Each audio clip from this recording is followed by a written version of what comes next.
back. It is still Sports Gist right here on the Captain TV studios. Yes, the international breaks are over. And football. Well, football was there, but club football is finally back. And I am super duper excited.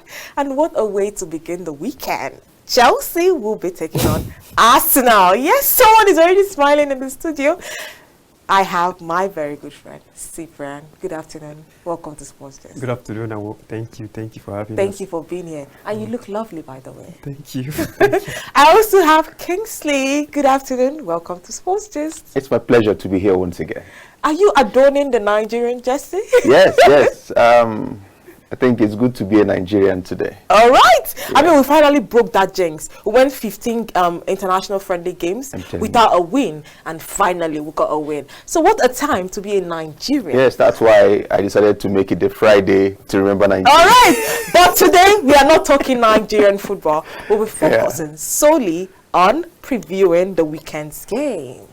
Now, where do we start? Where do we start? Let's talk a bit about Neymar before we continue. Neymar picked up an injury against Uruguay during the international breaks, and it's looking as though that injury can be very, very serious. Neymar, ever since he moved to Paris Saint-Germain, his career was marred with so many injuries. And I saw the way they took him out of that game. He was crying, he was struggling. Is he going to come back from this one? He's always crying. He's always crying. He's a normal thing. Neymar is a mama's boy. It's a normal thing now. there was, I think it was in 2014 World Cup now. Yeah. That he was tackled and he rode for like 15 times. And he became a meme. Yes. Like people picked that up. Yes. So anytime you see someone rolling like Neymar, I think Neymar is just a drama king. He's a drama king. It's part of the South American football. And he likes all the attention. I think he likes attention to himself. Yeah, he does. He likes attention a lot, like a lot. And it's unfortunate that he got injured. But it has been a trendy stuff, okay? Every season it happens. I think this is his 18th or 13th injury in nine seasons. So it's now a normal thing. Talk about a record. But my question is, these things were not happening when he was at Barcelona. Thank you. Sometimes you don't know what you have until you lose it. You don't know what you have until you lose it. Hazard is another example. When he left Chelsea, injuries started coming. Like Pogba, another example. When he left United, injuries. So sometimes, but for Neymar, it's unfortunate anyway. It's unfortunate. We don't know how long it's going to take. But from what I heard, I think they said 10 weeks.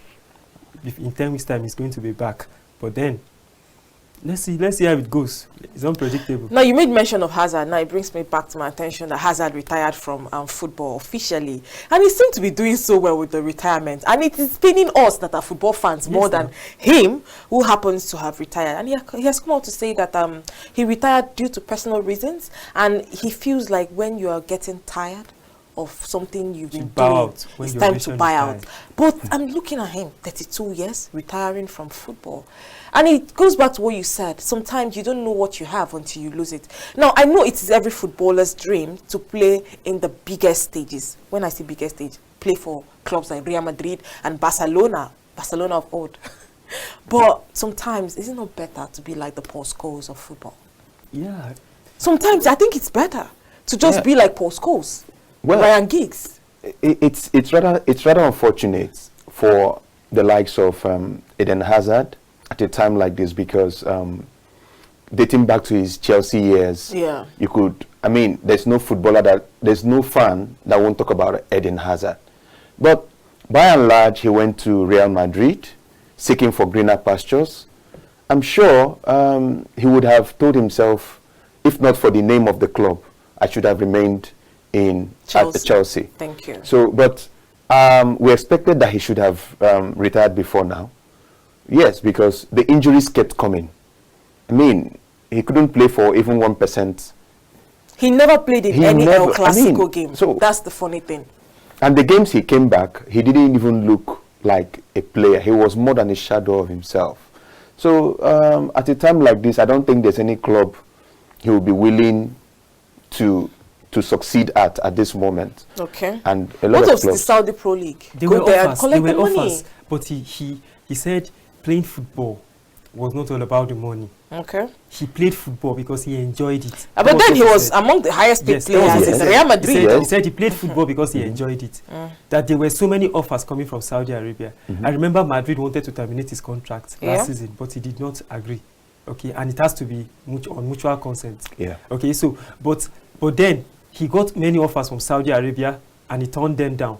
He said he could not, he doesn't enjoy getting the money and not playing the football. So I think basically that's what happened to him in Real Madrid. He took all that money, but he didn't play, and he wasn't having fun. He wasn't having that fun that he loved.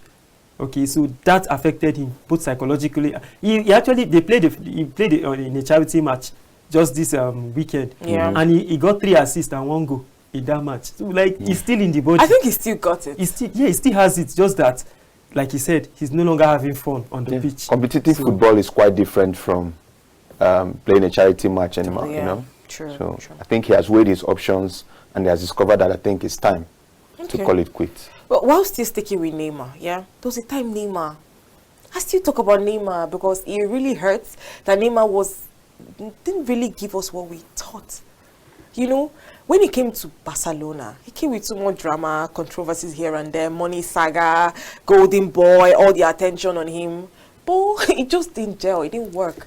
And I think Brazil making him the captain, I don't know, was that the best call? Neymar does not strike me like someone that is a leader. Yeah. In my opinion. He was a star boy. He was the star boy. It does not mean he's the leader. I remember watching Neymar when he was 17. I used to have videos of Neymar plenty. I would wake up at night just to watch Neymar dribbling people. It was a very good time for Neymar. So all of a sudden, I think his departure from Barcelona started the downtrend. That was when he started going down, and till today he's still going down. And so much, like you said earlier, off air, when he went to look for greener pasture, and the pasture did not get it. It wasn't green. The grass isn't always green on the other side. Now, I'm going to ask you guys a quick question: prime Neymar or prime Ronaldinho? Now, I recently got into a squabble with a Manchester United fan, and he asked the question. He was like, prime Neymar or Ronaldinho? And I'm like, Ronaldinho. So he came for me, he attacked the life out of me. And I'm like, I will still stick with Ronaldinho. And I know, yes, Neymar was promising, but Ronaldinho had a better career. In my opinion, though. I'll still go for Ronaldinho. Okay, what about you? Yes, I think a lot of us will still stick with Ronaldinho. Thank you. I'll go for Ronaldinho. But you want to give us your reason? Ronaldinho, I prefer to have a Ronaldinho in my team than a Neymar. Okay. Thank you. When Neymar was still young, Neymar was a show guy. Ronaldinho was also a show guy. But I still prefer having Ronaldinho in my team compared to Neymar. Likewise. Anyways, the Premier League returned. Yes, drum rolls. All right. And I always say this, avoid early kickoff. It can go anywhere. Any direction. But anyways, it is the Merseyside derby. Yes, Liverpool will be taking on Everton. Let me start with you, see why. That is going to be a very, very, very, very tricky time. Recently, Everton started picking up form. Yeah. Surprising under Sondage. Yes. It's getting results. They are doing it now. But is that enough to stop Jurgen Klopp's boys? If you look at their head-to-head, Liverpool has always dominated that fixture. Okay. Yeah. But then, it's more it's not up to what you get in Manchester Derby or a Clasico. Okay. But then, there's this rivalry. Okay, that makes that fixture unique. Very, very unique. Okay. Yeah. So it could go to any direction. As much as Liverpool has the edge, okay, it could still go towards Everton, okay, because the spirit of the game. Yeah, but they're playing at Anfield, though. At Anfield, then. Over time, Liverpool has completely dominated. I don't want to, completely. Let me hear from you, Kingsley. Well, the Merseyside derby is something that's quite interesting.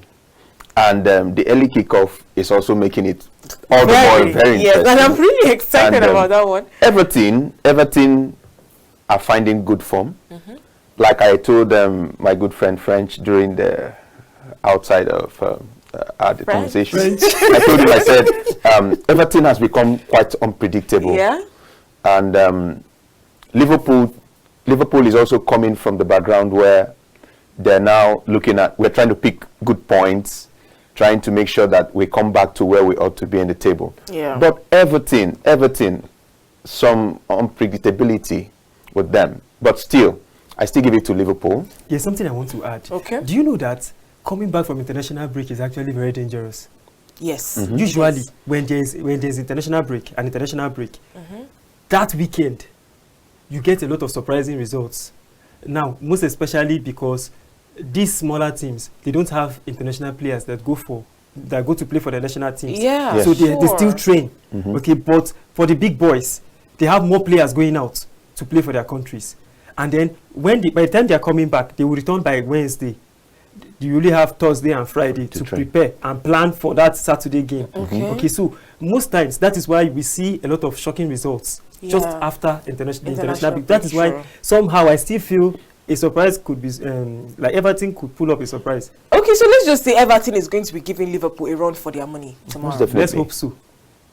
Maybe 2-1 in favor They of should. Liverpool. They should. Maybe 2-1 in favor of Liverpool. I don't really see it being just a one goal margin, but I think somehow Liverpool may still. Liverpool should do their normal comeback. They should allow Everton to score first. Let's see what will happen. But it can be risky though. You might allow Everton to score. Sean Dyche that will pack post. Oh God! I don't think you want to play against. Do you know that there's sometimes playing against small team can be the most draining and frustrating and exhausting thing in football. Yes. Yeah. Like if Everton gets a goal, let's say 10 minutes into the game, trust me, go and sleep, because you will get tired of watching the game. I think they will just focus on one thing: defend. And it's more annoying. Defend. It's more annoying when you play first half 0-0. When you want to play a game with a lower table team, and you end the first half 0-0, you are in trouble. Because you are likely they now have that momentum, that confidence. Okay, they do that a lot. Know that if they can survive 25 minutes into the second half, still 0-0, they will now pack balls, and then they'll be looking for corner kicks at the ending of that game, because anything can happen. Most of these lower table teams, they are good on set pieces. Yeah, sure. Like they can score you at any point. And that's what they always do to Chelsea. Now, at the 89th minute, they will now score you one very soft goal like this. And we also hope that the sun will not be on one side of the stadium. Thank you. That's another part of it. That's why avoid, please. Primarily, don't give Chelsea early kickoff. We are trying to get our form back. No, go and build a big stadium. Go and build a better stadium.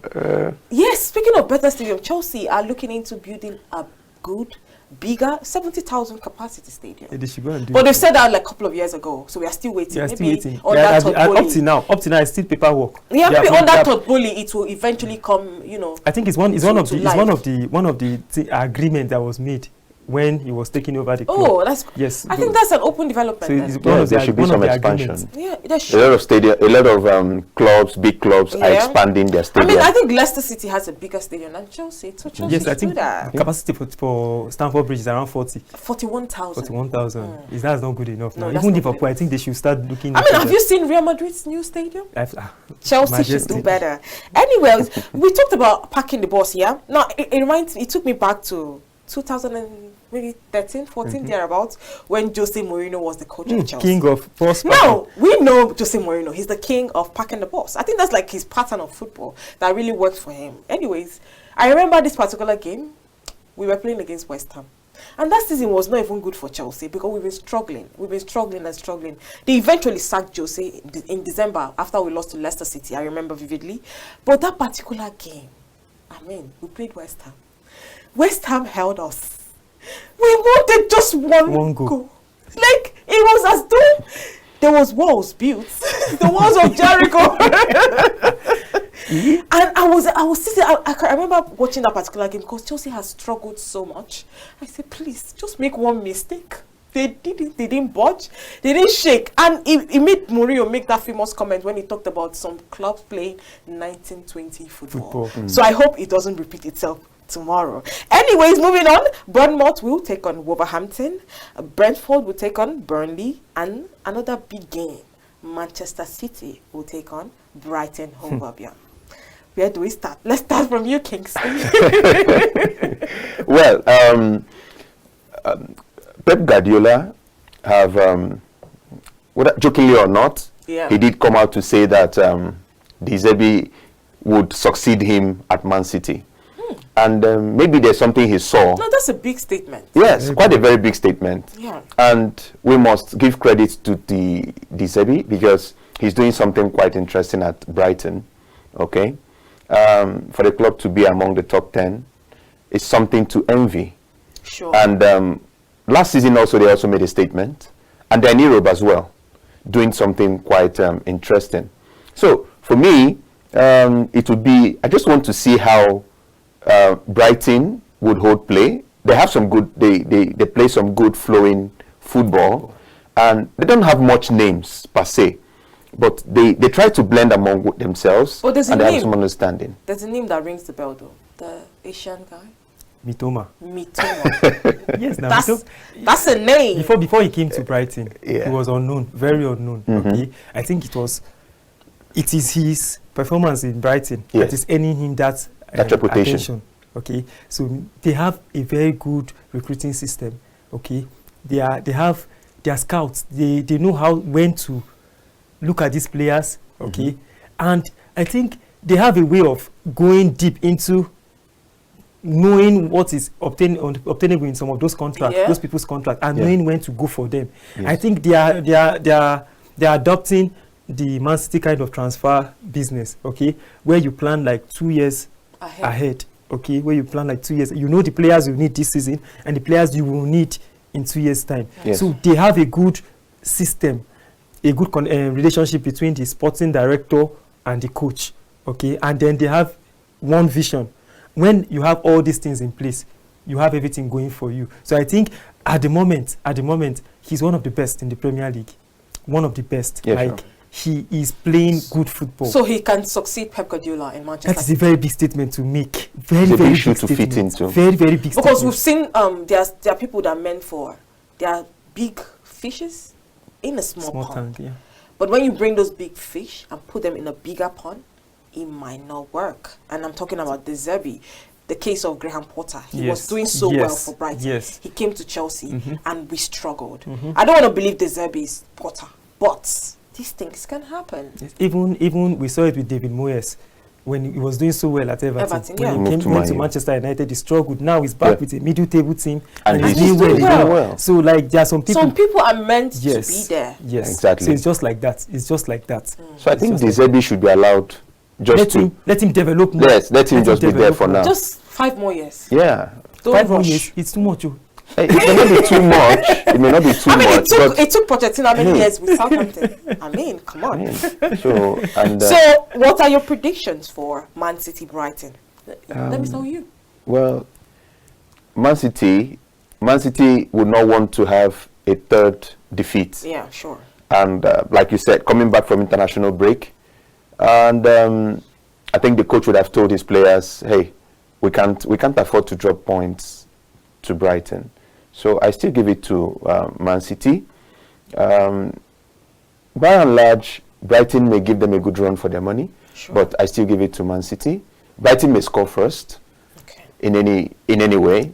It's actually dangerous. Very dangerous. If Brighton scores first, very dangerous. If you hold the ball. I mean, see what they did to Liverpool. They ended up playing a 2-2 draw, while Liverpool struggled to get a draw. So it's risky if Brighton scores first. But I want to agree with Kingsley on this one. Man City will win this game. Kai. I don't want to be the devil here, but no, you can feel free. Make your decision. But at the moment, I see Man City having an upper edge. That slight advantage. The Guardiola factor working in their favor. I think that's Pep Guardiola do not disappoint football fans. Anyways, moving on. Another big game. Newcastle will take on Crystal Palace. I'm expecting Newcastle to take this one. That one is not a big game. All right. Nottingham Forest will take on Luton Town. Sheffield United will take on Manchester United. Glory, glory, Man United. Wala. I'm giving this one to Man United. But the biggest game of all, which is what we are going to be talking about now, has to be Chelsea, drum rolls, taking on Arsenal Football Club. Yes. Whew.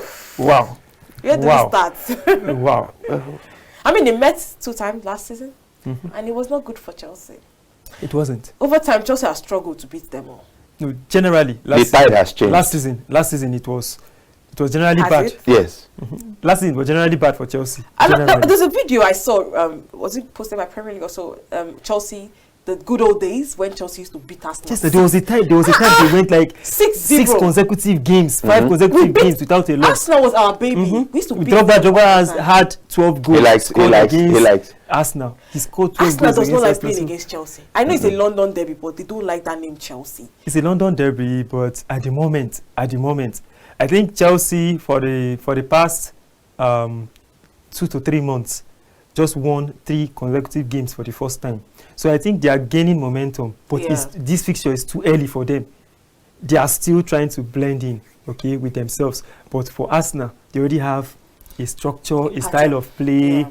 They have that understanding among themselves. So there's stability in their team.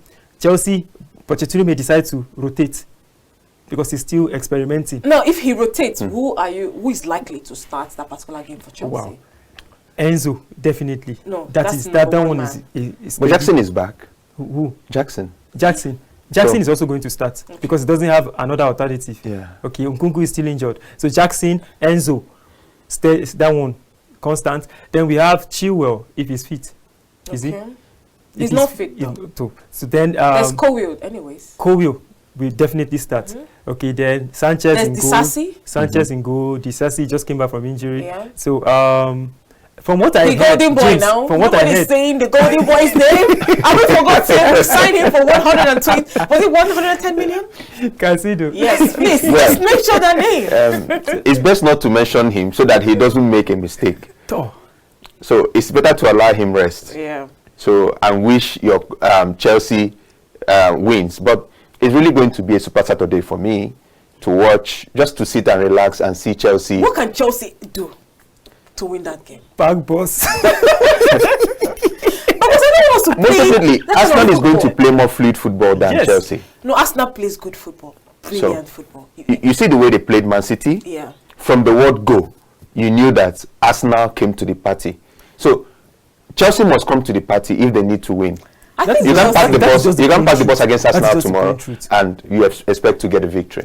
If you pack the bus against Arsenal, you pay for it. You pay for it. They will keep coming at you. Yes. They will keep probing. See what happened with United. Yes, that's the mentality that Arteta has. Now, Arteta this season, when the season started, if you tell me Arsenal was going to win the league, I'm like, nah. But right now, I think after beating Manchester United and Man City, I think Arsenal. It's a big statement. It's too early. The winter break is still there. But then, Arsenal are looking like a team. To be honest with you, I think they are trying to build on what they have from last season. Okay. And that is good for them if they can make it happen. They were very close last season, but at the tail end of the season, they lost a little bit of concentration, and then the momentum shifted. And they could not beat City. Yes, they could not beat City, and then they started drawing matches. They were not losing; they were just drawing matches. Dropping points. Man City they were just taking advantage. That was when Gundogan became the superstar.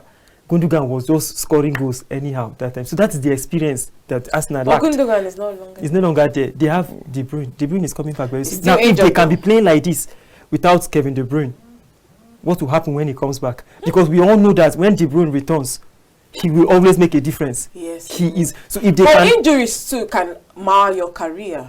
De Bruyne has a track record of becoming injured, but when he comes back, you must still see his impact. Significant. So, like based on past experiences, I can boldly tell you that Man City, they are still very strong, very, very strong. If they can be at this level without De Bruyne, what will happen when he comes back? So it's just like that. So I just pray. I honestly want Arsenal to win the league. I honestly want Arsenal to win the league. That's because Chelsea is not winning now. I think that's the only reason. Or maybe for the grandfather. Because Chelsea is not winning. Yes. You want me to say what? We hope too that the grandfathers of Arsenal would allow them win. Okay. Because over the years, this is the same issue. The village people, yes, no. They keep coming very close. They are almost there. I mean, do we have village people in Europe? They're They're everywhere. So we hope this time they'll allow them rest. Okay. We can allow them breathe. Yeah. So we just hope. Please let Arsenal breathe. Stop choking them. Okay. But anyways, tomorrow Chelsea Arsenal. Who is taking that particular one? I give Arsenal that one. Why is everybody doing this? No, I don't know. Give us Arsenal. Give us United. We're ready. Are we though? Should we go back to a draw? Like two draw? I Or think one draw? draw is the most realistic for me as a Chelsea fan. But a win, it's going to take something extra from Chelsea to actually win Arsenal. Something very extra from Chelsea knows how to score first. Something extra and special. If Chelsea can score first, scoring first gives you the advantage. Whether you pack balls or not, Yes. you're already at the advantage side. And make sure you want to keep going and Just going and going. if you can score, get the first goal, you have taken one step towards winning that game. Okay, then however, whatever you want to do to maintain that goal, you are free to do. Yeah. So just if they can score first, I see them winning. Okay, so before we go, final predictions: Chelsea Arsenal. 2-2 draw. 2-2 draw. What about you? 3-0. Arsenal. Anyways, give us Arsenal. We don't mind. Okay. Well, I'm tipping Chelsea too. Make me proud. Surprise us. Thank you so much, guys, for being on the show with me. It's my pleasure. Thank you. Always a pleasure. All right. Let's do this again next week. I do have a wonderful weekend, and for those betting, please bet responsibly. I remain Dearest. I will see you next week. Bye bye.